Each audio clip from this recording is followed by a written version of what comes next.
عثمانی سلطان اور ویانا کی جنگ۔ بہت عرصہ پہلے ایک دور دراز سرزمین میں ایک طاقتور اور عقلمند سلطان رہتا تھا جس کا نام سلیمان تھا۔ وہ سلطنت عثمانیہ کا حکمران تھا جو دنیا کی سب سے بڑی سلطنتوں میں سے ایک تھی۔ سلیمان اپنے لوگوں سے بے حد محبت کرتا تھا اور چاہتا تھا کہ وہ ہمیشہ محفوظ رہے۔ وہ یہ بھی چاہتا تھا کہ سلطنت میں ہر کوئی خوشحال ہو اور کسی کو بھوک کا سامنا نہ کرنا پڑے۔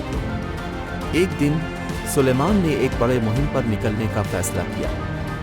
اس نے اپنے سب سے بہادر سپاہیوں کو اکٹھا کیا اور ایک نئی سرزمین ویانا کو فتح کرنے کے لیے روانہ ہوا۔ ویانا ایک خوبصورت شہر تھا جس کی دیواریں بہت مضبوط تھیں اور اس کے محافظ نہایت دلیر تھے۔ سلیمان اور اس کی فوج کئی دن تک سفر کرتی رہی، دریاؤں کو عبور کرتی اور پہاڑوں کو چڑھتی رہی۔ جب وہ آخر کار ویانا پہنچے تو وہ تھکے ہوئے تھے لیکن لڑائی کے لیے تیار تھے۔ ویانا کے محافظوں کی قیادت ایک بہادر کاؤنٹ نکلس کر رہا تھا۔ اس کے پاس ایک چھوٹی سی فوج تھی مگر وہ اپنے شہر کی حفاظت کے لیے پرعزم تھے۔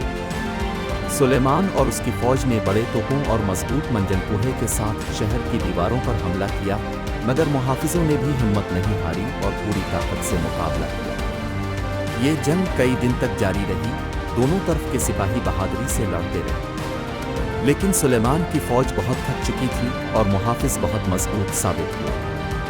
سلیمان نے محسوس کیا کہ پیچھے ہٹنے کا وقت آ گیا ہے۔ اس دن کے بعد سلیمان نے اپنی سلطنت کو مزید مضبوط اور خوشحال بنانے پر توجہ دی۔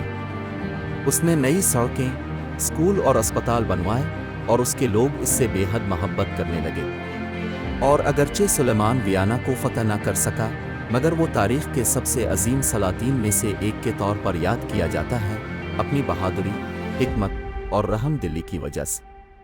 سلطان اور اس کی فوج اپنے وطن واپس لوٹ آئے، تھکے ہوئے لیکن اپنی بہادری پر فخر محسوس کرتے ہوئے۔ اگرچہ وہ یہ جنگ نہیں جیت سکے لیکن انہیں معلوم تھا کہ انہوں نے اپنے عقیدے کے لیے جنگ لڑی ہے۔ سلیمان ایک عقلمند حکمران تھا اور وہ جانتا تھا کہ بعض اوقات پیچھے ہٹنا اور کسی اور دن کے لیے تیاری کرنا بہتر ہوتا ہے۔ وہ اپنے محل واپس آیا جہاں اس کے لوگ خوشی سے اس کا استقبال کر رہے تھے۔